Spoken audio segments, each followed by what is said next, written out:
25th of April 2015. A massive earthquake devastates Nepal. A state of emergency in Nepal. The death toll rises to more than 2,500. 2 weeks later, without warning, a second major quake strikes the region.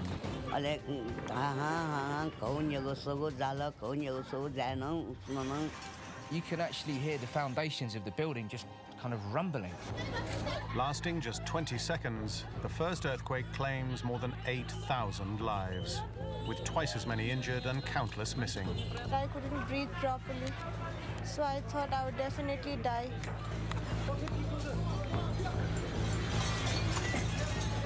The scale of the devastation takes the population by surprise, but world-leading scientists saw it coming. Nepal is highly prone to earthquakes. The forces were something like a 7-megaton bomb. Using shocking footage of the quake caught on camera and with exclusive eyewitness testimonies, this documentary special reveals incredible stories of horror, survival, and rescue. From the city to the world's highest peak, where it's the deadliest day ever. The mountains around us were shaking, the ground was shaking. I really felt that there is a possibility that I die now. And we investigate the struggle to protect us from the next big one. The big question right now is, will there be another one? I work in this field to protect human life and to make sure the level of devastation that we see in these earthquakes doesn't happen again in the future.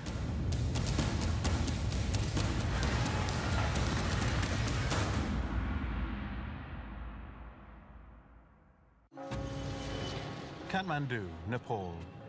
Saturday, the 25th of April, 2015.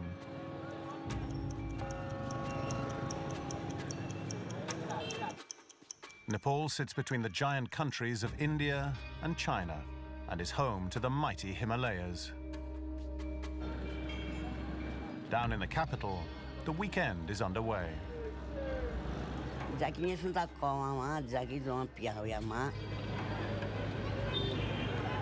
Visual effects designer Murray Kerr is enjoying his day off. It was a regular Saturday.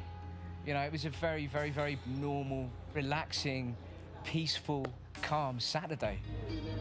A few streets away, student Arati Katuwal is on her way to a temple.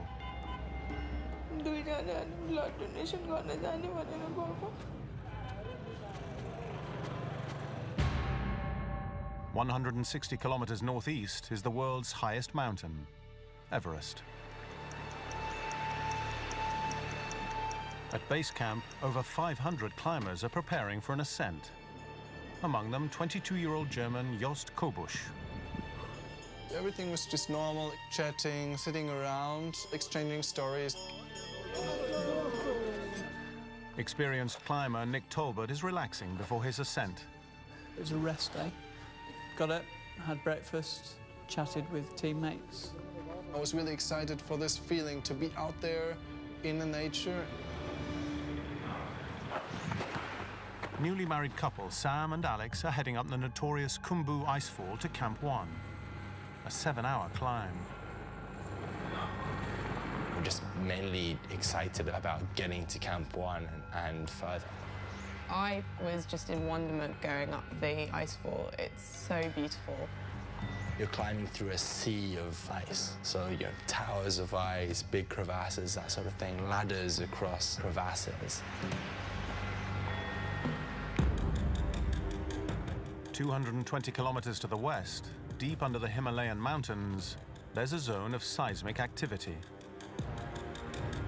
It's caused by a major fault line over 2,500 kilometers long, running from east to west, dividing the great continents of India and Asia. Here, the Earth's crust, made up of tectonic plates, is in a constant state of motion. For over 50 million years, the colliding continents have created these towering peaks. The buildup of pressure also causes massive earthquakes across the region. The last large quake hit Nepal in 1934, and experts believe the next one is due. Every 70 years to 100 years, there is one large earthquake. Nepal is highly, highly prone to earthquakes, big earthquakes. We knew that this magnitude 8 order earthquake was coming, and we knew that something around this magnitude would hurt a lot of people. We're building up stresses on that fault plane, and eventually what happens in an instant is that gets released. Now, after 8 decades of constant compression, these expert predictions are about to come true.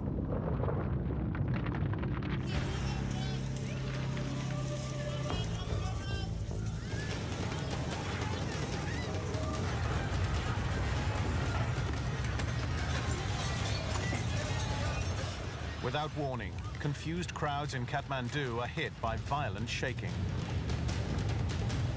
Residents and tourists scramble for safety.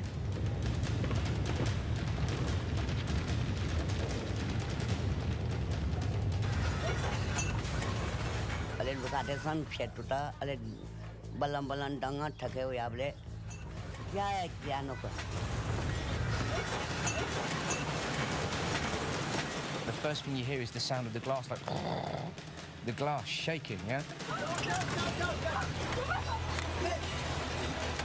Et donc on a eu qu'à se réfugier dans une petite cour intérieure où il y avait un peu d'espace pour éviter de se faire écraser.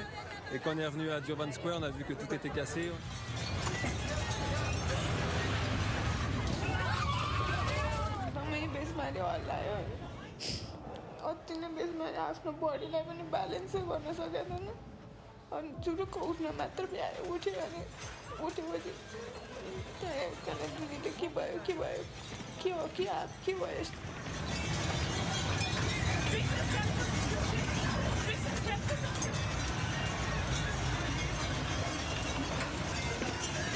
It took everyone by surprise and people flooded out of the shops. The street was filled, people were grabbing each other. The quake has an estimated magnitude of 7.8, equal to the 1906 one that devastated San Francisco.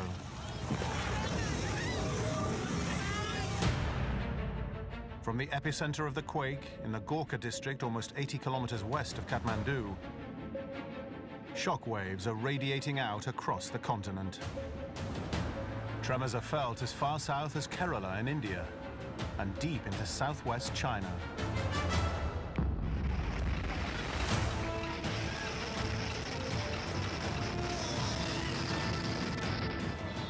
Throughout the mountains, the quake triggers countless landslides.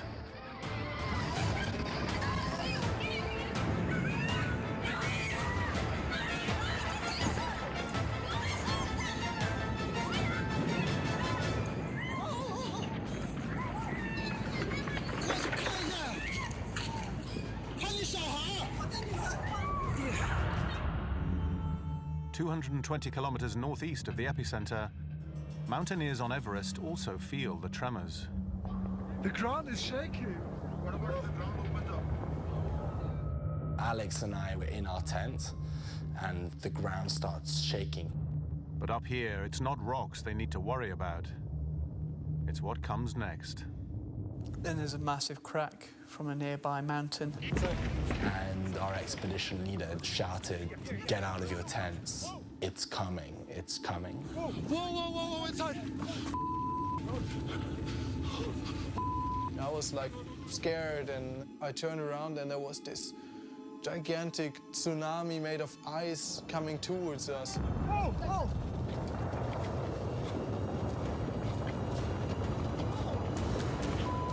Across the region, the landscape is about to be changed forever.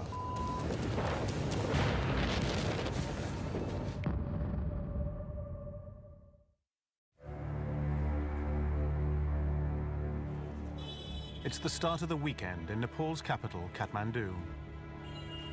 Student Arati Katuwal is giving blood in the city's Durbar Square.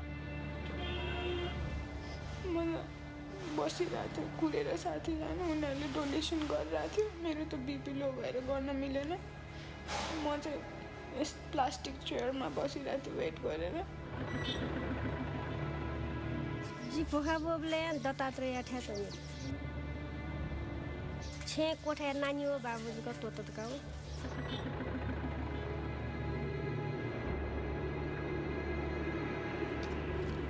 On Mount Everest, the climbing season is in full swing. And at least 500 climbers are preparing to scale the world's highest peak. 22-year-old Jost Kobusch is filming this footage when he feels the earth moving. The ground is shaking.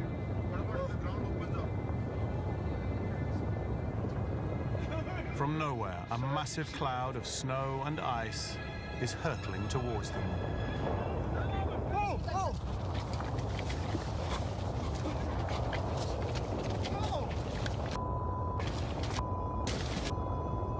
It was a bit like when you're on the highway and you put your head out of the window. There was no air to catch. Get down, get down! All they have for shelter are tents tied down by ice pegs.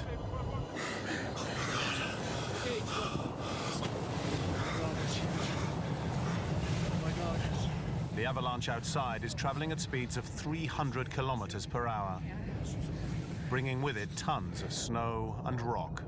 It was at least 100 meters high, and it was coming fast. It was one of those rare moments in life where you think, okay, this is going to hit us, and I'm not sure I'm going to get out of this alive. Like it was suffocating in the snow. 160 kilometers away in Kathmandu, the quake is destroying the city. Arati Katawal is caught in a doorway.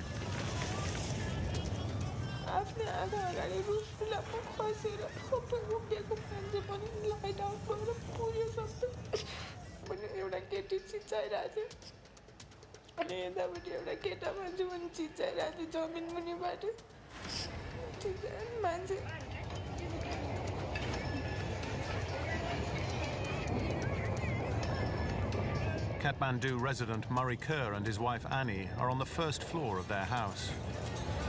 You can actually hear the foundations of the building just kind of rumbling because the whole building is shaking.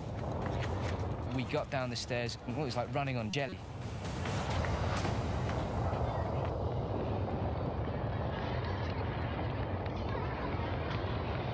After the earthquake, very, very quickly, our whole neighborhood congregated in a piece of open space. There was completely blank stares. My wife was crying. The historic capital of Nepal is left looking like a war zone. Over 1,000 people lose their lives, and thousands more are injured. One of the city's iconic landmarks, the Darahara Tower, is among those completely destroyed.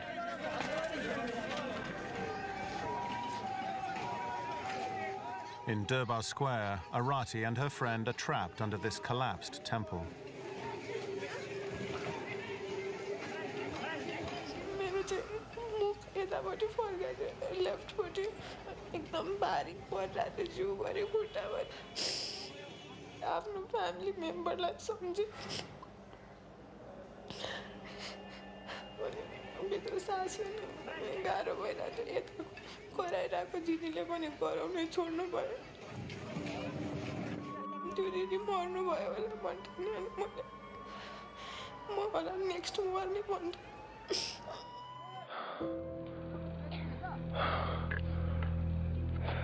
Back at Everest, the avalanche has devastated base camp.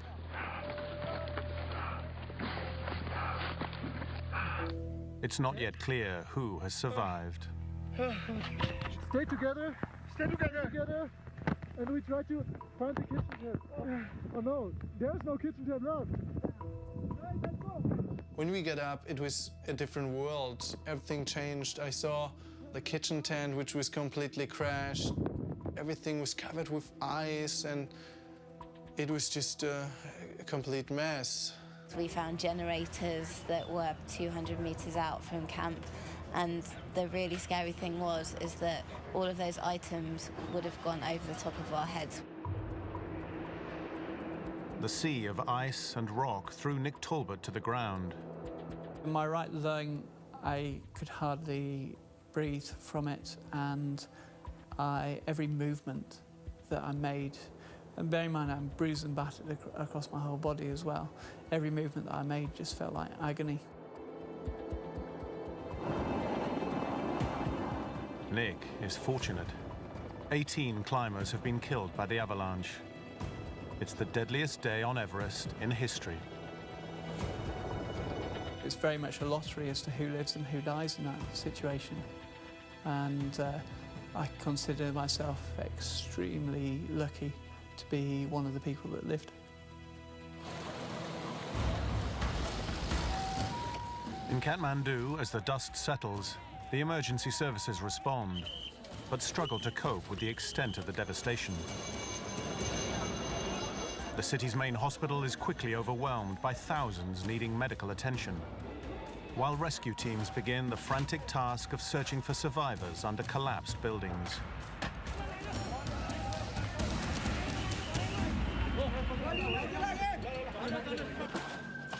Arati spends 5 hours trapped under rubble, when finally she hears a voice.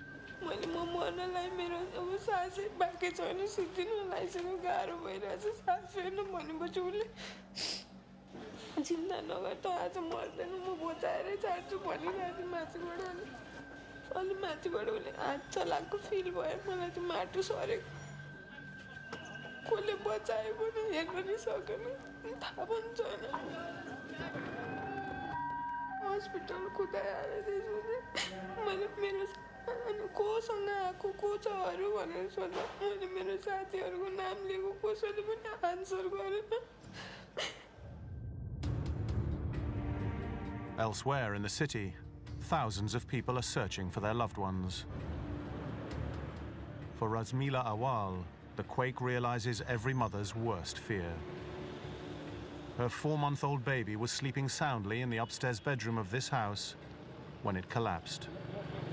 एकदम जी चिचिए छिमेकी त्यता गुहारमा आलिआनो गाना नानी बाबु डनी जो छ्यान बुद्धिए दुत ana नानी बाबु डनी. Neighbors and rescuers search frantically through the rubble. And after 22 hours, baby Sonit is pulled out unharmed. एकदम स्वर्गै पाएको जस्तो खुसी लाग्यो. धेरै धेरै नै खुसी लाग्यो नि. अनि अब टोलबासी हैन दाजुभाइहरुलाई पनि धेरै धन्यवाद. उहाँहरूले धेरै मद्दत गर्नुभयो नि बाबुलाई खोज्न नानीलाई निकाल्न धेरै मद्दत गर्नुभयो. उहाँहरूको मद्दतको साथसाथै आर्मीहरु आएर निकाल्दिनु भयो. उहाँहरूलाई पनि धन्यवादै भन्छु. उहाँहरू देखेर पनि धेरै.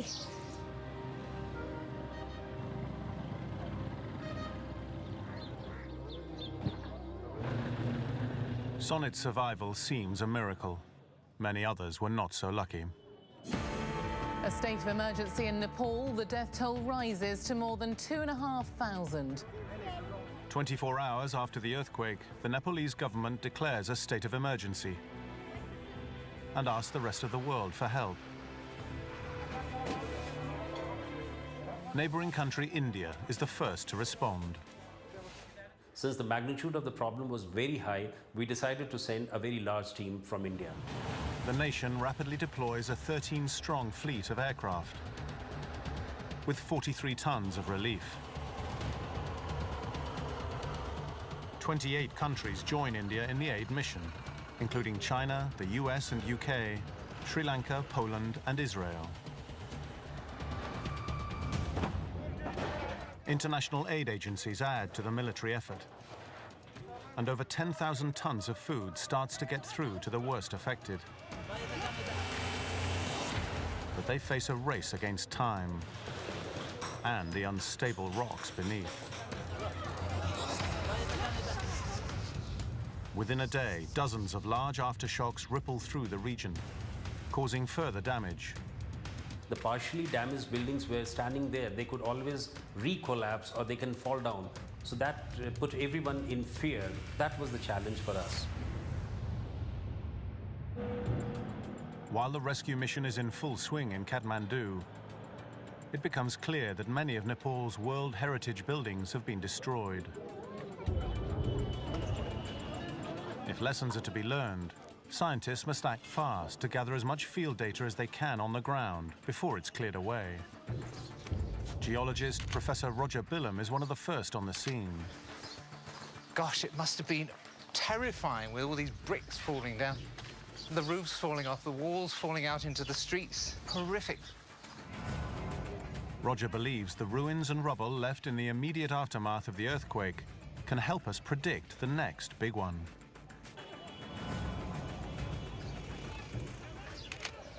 I mean, it looks like a bomb site.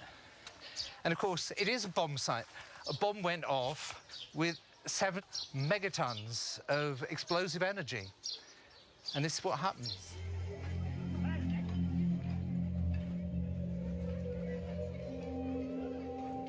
He's at the remains of the city's iconic Darahara Tower. Amazing. There was about a 10-second pulse that knocked this building, which was 8 stories high, and you can just see the bottom of the first story here. The tower was destroyed in a previous earthquake almost a century ago, but soon rebuilt. You know, this was the thing that grabbed your eye when you landed and gave your bearings as you went around the city. Very sad, actually. Despite being almost 80 kilometers away from the earthquake's epicenter, the force was strong enough to knock the 62-meter tower to the ground.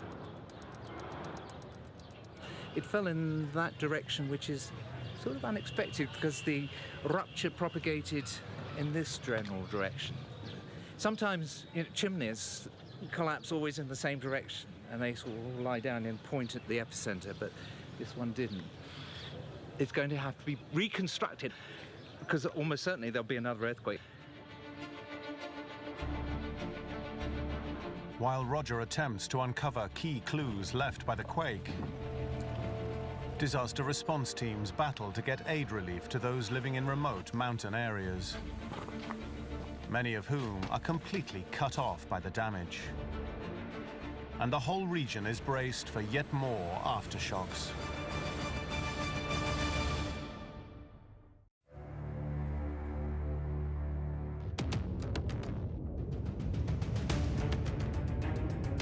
It's 5 days after the quake struck Nepal. The capital city of Kathmandu is in ruins. Rescue teams almost give up hope of finding anyone else alive. Then there's a breakthrough. Buried under the foundations of a 7-story hotel, searchers discover a boy. I need a power cord with a metal cutting sawzall blade. 15-year-old Pemba Lama is severely injured and dehydrated, but he's alive. As Nepalese and American rescue teams carry the frail boy out of the rubble, the somber mood suddenly lifts. It took 4 and 5 hours to take him out. Really, it was too difficult, but we did it. It's all our effort, not only mine, it's all our effort. There's a tearful reunion between Pemba and his sister. Incredibly, under the debris, Pemba found a cloth and squeezed water from it to drink. This saved his life. For some others, there isn't such good news. Arati Katuwal was rescued from under the rubble. But for days after, she had no idea what happened to her friend with her when the quake struck. Rescue गर्छ होला मलाई जस्तै बाँच्छ होला भनेर सोचेर 4-5 दिनपछि मात्र बाँचेको छैन अन द स्पट मर्यो अब त्यतिखेर मेरो मात्र होइन धेरैजनाको लस भएको छ।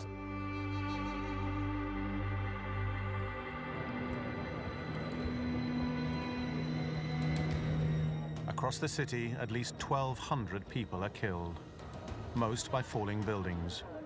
We see 80% of the casualty is basically from building collapse. Surya Shrestha is a structural engineer at Nepal's National Society for Earthquake Technology. One of the core areas of NCET to promote safer building practices, because we see in developing countries like Nepal, buildings or houses that people build themselves are the largest killer. We have been working with communities for enhancing their preparedness for earthquake. The problem is many of the structures were hastily constructed multi-story buildings without earthquake-resistant reinforcements. Many of the buildings in the region in Nepal, but around the world as well, are not designed to take the seismic loads. They're designed to take their own weight, so their own mass, which is a vertical force, whereas actually the earthquake imparts both the shaking, but it's a large horizontal force on the structure. So that's the reason why you have collapse.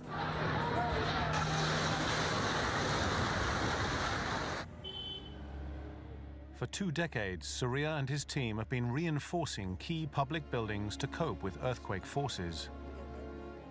This retrofitted school was among many of their projects that survived the powerful tremors.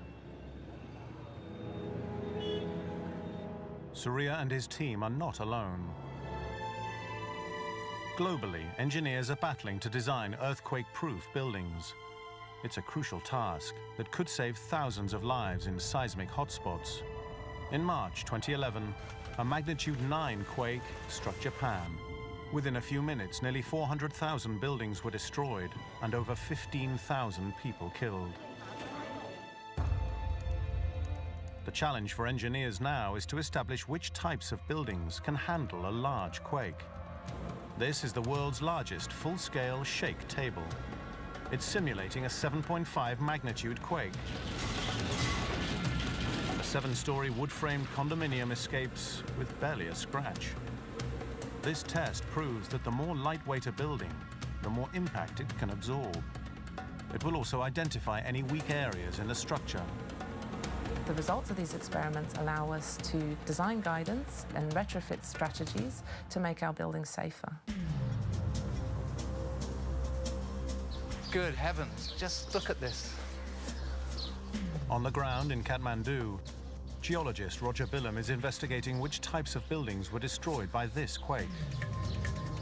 We want to know why some buildings survive and why some don't. For example, this survived a magnitude 7.8 earthquake. We know the last earthquake to seriously damage Kathmandu was back in 1934. It was a magnitude 8 quake, causing widespread devastation in northern India and Nepal. And it razed around a quarter of Kathmandu to the ground, killing over 17,000 people. Buildings similar style and construction and assembly that survived for the last 2,000 years must have survived magnitude 7.8 earthquakes. Absolutely fascinating. This is such a precarious structure. All the weight is above. The pillars are very slender, and yet it didn't fall down. So there's a lesson to be learned there. I doubt whether anybody will build a house like this, but this obviously was able to withstand the wobbling of the earth.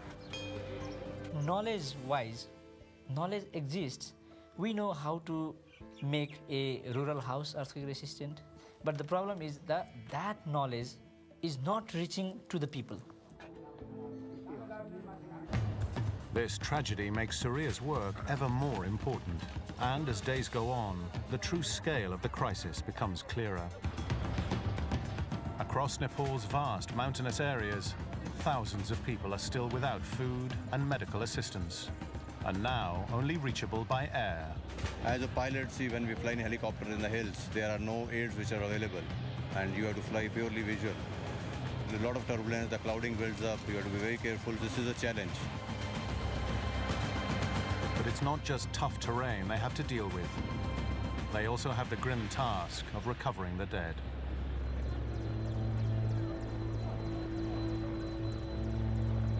We found that there are a lot of casualties which have to be brought in, a lot of injured, a lot of patients on stretchers. These 7 trekkers were tragically killed in a landslide. We already brought around 7 bodies which were under the landslide. So people are doing their work, everybody is contributing for the relief and rescue of the earthquake victims.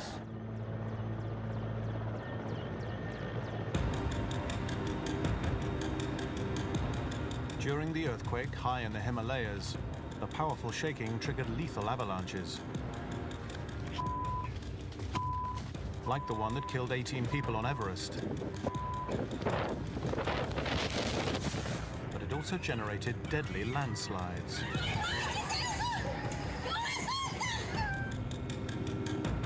North of Kathmandu Valley is Langtang.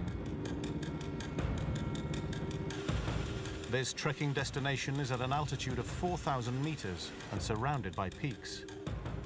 The earthquake triggered landslides that flattened the village, claiming over 100 lives.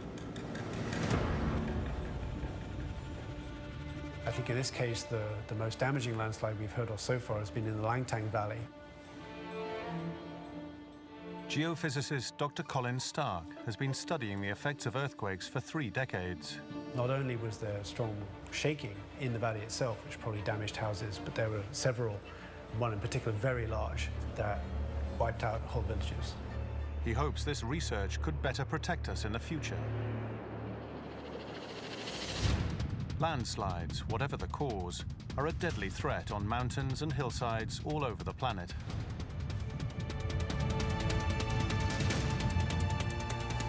When they strike, a global network of seismometers gathers the data, allowing scientists to detect which conditions pose the greatest danger. It's very rare to have any scientific grade measurements of very large landslides. So by doing experiments in this context, we can actually simulate those very large events. To examine a landslide up close, Colin uses a giant centrifuge, recreating one in lab conditions. This is our 100G ton centrifuge. It's a 3-meter arm that can spin up to 3 times per second, generating 100G forces.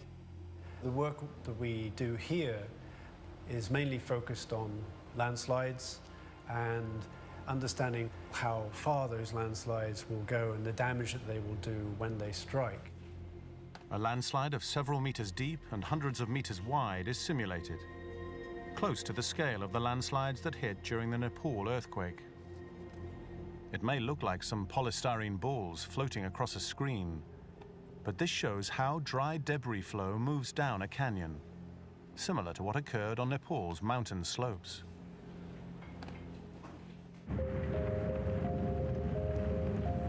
By understanding what causes the surface to fail and investigating how the rocks fall, scientists are better able to predict which towns and villages are most vulnerable, which in turn could save lives anywhere on the planet. When an earthquake like this hits and you see the impact on real people and the effects of processes that we study, it reminds us that what we're doing actually has a tangible benefit.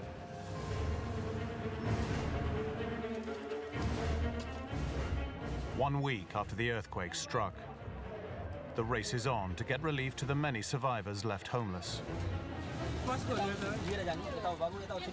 Fear of aftershocks, hunger and thirst are all taking their toll. Emergency workers and military assistants are still clearing debris. While the cleanup effort continues, geologist Roger Billam is investigating the possibility of future threats. And to do that, he studies the surface for evidence of the destructive events beneath. This is pretty spectacular. Now, throughout the city, we have cracked buildings and walls falling down absolutely everywhere. But here, we have the ground itself cracked. This crack actually goes down about 4 meters. Sometimes cracks like this open and cows and things fall in and get squashed and you sort of disappear. These cracks might reveal the true force of the earthquake. This is a very spectacular manifestation of a process called lateral spreading. And it's caused by the ground moving backwards and forwards with water in it, kind of sloppy jelly type ground. What you can see here is the bricks have really picked out what's going on. The contours are caused by the enormous strains in the ground, and this is pretty heavy, okay? Heavy. Now imagine the weight of the entire city of Kathmandu. Now imagine the weight of the rocks beneath Kathmandu going down 10 kilometers. All of that, including this brick, and anybody standing on the ground here, was raised about 1.5 meters in 30 seconds. It was something like that. And At the same time, the city lurched to the south. And that's what brought down the buildings. And in fact, it's remarkable, it didn't bring more buildings down. Beneath the Himalayas, the squashing of tectonic plates, where India slides under the rest of Asia, has been shaking this landscape for millions of years. The 2015 earthquake was 16 times more powerful than the one that struck Haiti in 2010, equivalent to 500 Hiroshima bombs.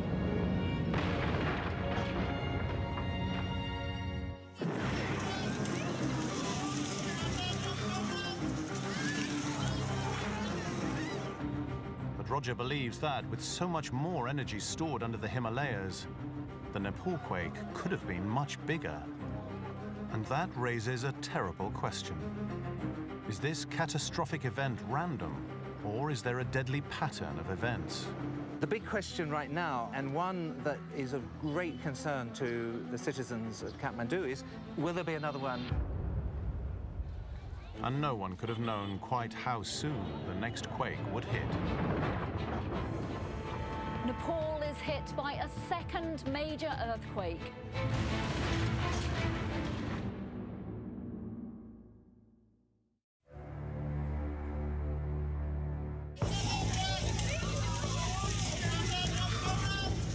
The Nepal earthquake on the 25th of April 2015 shocked the world. But in the following days, scientists feared that Nepal's struggles weren't yet over. Professor Tim Wright is unraveling how the quake changed the landscape forever, hoping for clues to what might happen next. I use satellites to measure how the ground deforms, to understand what happened in earthquakes. All along the Himalaya fault line, there are other sections of built-up tension which haven't been released for decades. Any of these spring-loaded fault lines could trigger another earthquake. The fault that slipped was about 10-15 kilometers below the surface, and this entire area, starting at the epicenter in the west and going 150 kilometers to the east, slipped. And it went right underneath Kathmandu. Tim uses a technology called satellite radar interferometry to see how the earthquake has changed Nepal's terrain. The European satellite Sentinel-1A captured a snapshot of Nepal in the days leading up to the quake.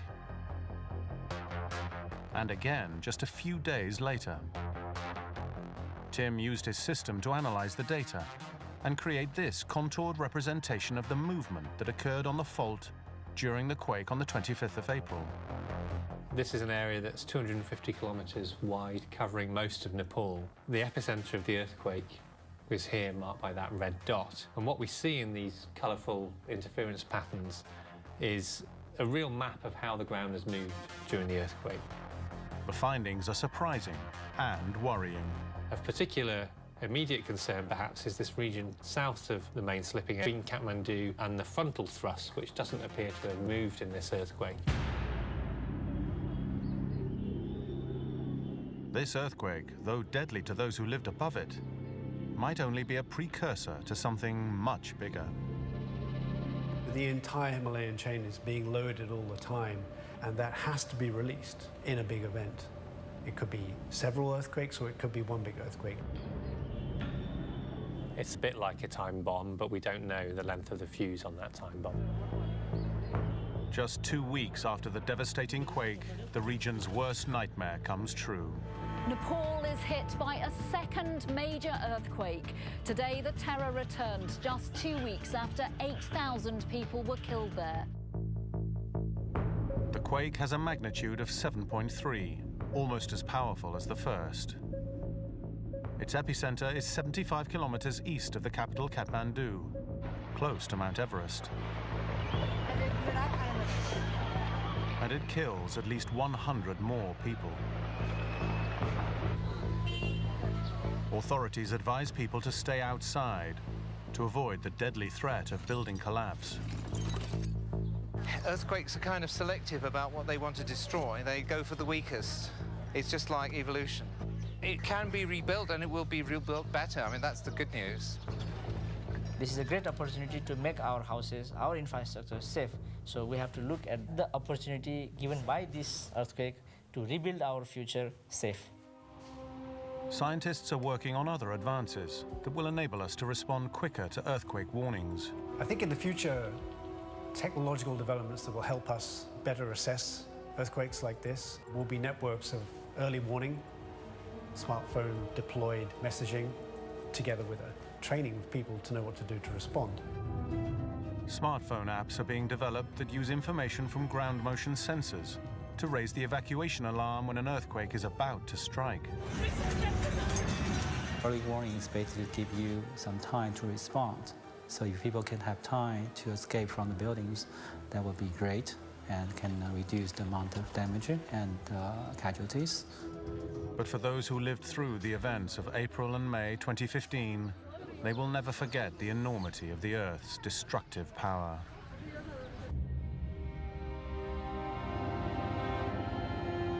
For some, Nepal is the place where their dreams of ascending the world's highest mountain are realized. But Everest climbers too are still reeling from the shock. I got a second chance. I got a second life, and somehow my view on things changed. I have just been on the mountain 2 years in a row where there have been fatal avalanches. I'm not sure if I could put my family through it again. I thought there's a strong chance I'd die because I couldn't see a way out of it. But you know, there's a lot of luck involved in terms of whether you live or die in that situation. The resilient Nepalese people are coming to terms with what has happened to their loved ones and their homes. It's a very sad time, and the extent of damage is widespread. Arati, who tragically lost her friend in the quake, is starting to plan for the future.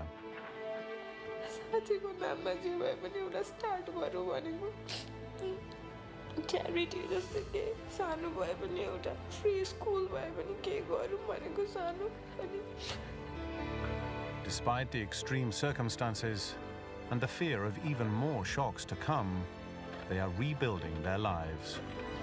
दुःखमाथि तै सुन्छ सुख जुसा जिउँदा थिए अनुभव